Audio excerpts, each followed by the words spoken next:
Hello friends, నేను మీ యోగి బొల్లుచు. Hyderabad local authorities MLC ఎలక్షన్లో BJP గెలుస్తుందా? MIM కంటే తక్కువ ఓట్లున్న బీజేపీ ఎందుకు పోటీ చేస్తుంది?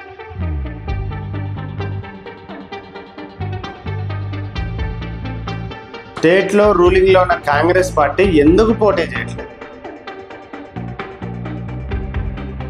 బీఆర్ఎస్ ఈ ఎలక్షన్ని ఎందుకు బైకాట్ చేసింది?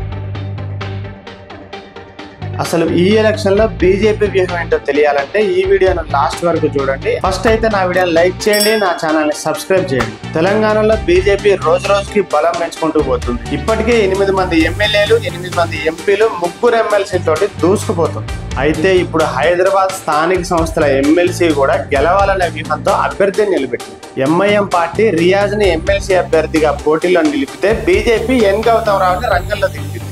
రియాజ్ పొలిటికల్ బ్యాక్గ్రౌండ్ చూస్తే ఎంఐఎం పార్టీకి సీనియర్ లీడర్. 2009లో నూర్ ఖాన్ డివిజన్ కి ఒకసారి, 2016లో దబీర్పుర డివిజన్ కి ఒకసారి, 2 సార్లు ఆయన కార్పొరేటర్ గా గెలిచారు. తర్వాత 2019లో ఎమ్మెల్యేస్ కోటాలో ఎమ్మెల్సీగా ఎలక్ట్ అయ్యి 2025 మార్చి వరకు పనిచేశారు. ఇక ఎన్ గౌతమ్ రావు పొలిటికల్ బ్యాక్గ్రౌండ్ చూస్తే ఈయన కూడా బీజేపీలో సీనియర్ లీడర్ గా ఉన్నారు. దాంతో పాటు మొన్నటి వరకు బీజేపీ హైదరాబాద్ సెంట్రల్ జిల్లాకి ప్రెసిడెంట్ గా పనిచేశారు. లోకల్లో గౌతమ్ రావుకి పార్టీ బలంతో పాటు కార్యకర్తల బలం కూడా చాలా ఎక్కువ. అయితే ఈ హైదరాబాద్ స్థానిక సంస్థల ఎమ్మెల్సీ ఎలక్షన్ విషయానికి వస్తే ఓన్లీ ఈ కాన్స్టిట్యున్సీ పరిధిలో టోటల్ 112 మంది ఎన్రోల్డ్ ఓటర్స్ ఉన్నారు. వీరిలో ఎంఐఎం పార్టీకి 49 ఓట్లు ఉన్నాయి. ఆ 49లో 40 మంది కార్పొరేటర్లో 9 మంది ఎక్స్ అఫీషియో మెంబర్స్. ఈ 9 మంది ఎక్స్ అఫీషియోలో 7 ఎమ్మెల్యేలు, 1 ఎంపీ, 1 ఎమ్మెల్సీ ఉన్నారు ఎంఐఎం పార్టీ. దశాబ్దాలుగా హైదరాబాద్ పార్లమెంట్ పరిధిలో ఉన్న 7 అసెంబ్లీ స్థానాలని గెలుస్తూనే వస్తుంది. కాబట్టి వీళ్ళకి ఓడిపోయే అవకాశం చాలా తక్కువ. ఇక బీజేపీకి టోటల్ 25 ఓట్లున్నాయి. వీటిలో 19 మంది కార్పొరేటర్లు, 6 ఎక్స్ అఫీషియో మెంబర్స్. ఈ 6 ఎక్స్ అఫీషియో మెంబర్స్ లో 4 ఎంపీలు, 1 ఎమ్మెల్యే, 1 ఎమ్మెల్సీ ఉన్నారు. బీఆర్ఎస్ కి 24 మంది, కాంగ్రెస్ కి 14 మంది ఓటర్లు ఉన్నారు. ఓటింగ్ బలంలో బీజేపీ సెకండ్ ప్లేస్ లో ఉంది.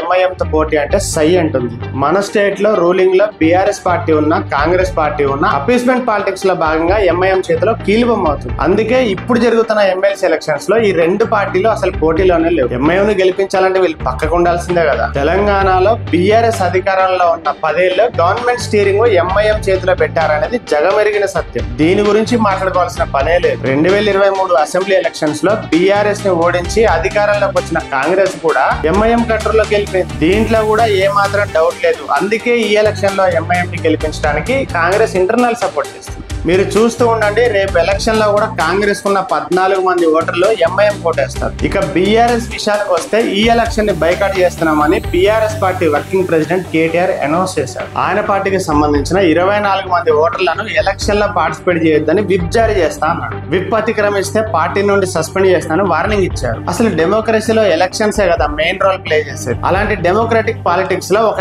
ఎలక్షన్ ని బైకాట్ చేస్తా అంటున్నారు కేటీఆర్. నాకు తెలిసి ఎలక్షన్ బైకాట్ చేసే విధానాలు నక్సలైట్ల పార్టీల్లో, మావోయిస్ట్ పార్టీల్లోనే ఉంటాయి. మరి కేటీఆర్ విధానాలు ఏంటో, ఆయన పార్టీ విధానాలు ఏంటో ఆయనే ఆత్మ పరిశీలన చేసుకోవాలి. ఇప్పుడు బీజేపీ వ్యూహం ఏంటో మాట్లాడుకుందాం. హైదరాబాద్ నగరంలో ఎంఐఎం పార్టీ లీడర్ల అరాచకాలు అన్ని ఇన్ని కావు. ల్యాండ్ కబ్జాలు, హవాలా స్కామ్లు, మత విద్వేషాలు రెచ్చగొట్టడాలు, హిందువుల మీద దాడులు చేయడాలు.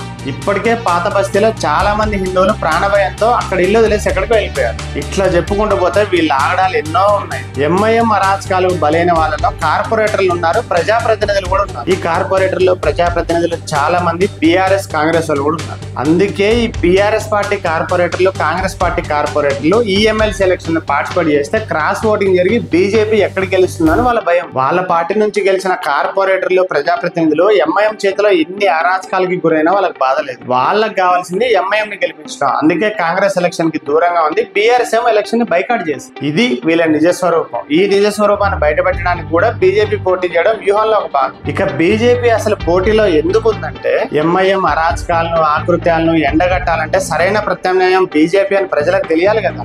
దాంతో పాటు ఎంఐఎం చేతిలో కీలుబొమ్మలుగా ఉన్న బీఆర్ఎస్, కాంగ్రెస్ వాళ్ళకు కూడా బుద్ధి చెప్పాల్సిన అవసరం ఉంది. మరోవైపు చాప కింద నీరులా విస్తరిస్తున్న ఎంఐఎం పార్టీ సామ్రాజ్యాన్ని కూడా బద్దలు కొట్టాలి. వీటితో పాటు మరీ ముఖ్యంగా వచ్చే సంవత్సరం జరగబోయే జీహెచ్ఎంసీ ఎలక్షన్స్ లో ఒక బలమైన శక్తిగా బీజేపీ ఎదిగి బల్దియా పీఠం మీద కాషాయ జెండా ఎగిరేయాల్సిన అవసరం కూడా. అందుకే ఈ నెల 23న జరగబోయే హైదరాబాద్ స్థానిక సంస్థల ఎమ్మెల్సీ ఎలక్షన్ లో బీజేపీ పోటీ చేయడం తప్పనిసరి.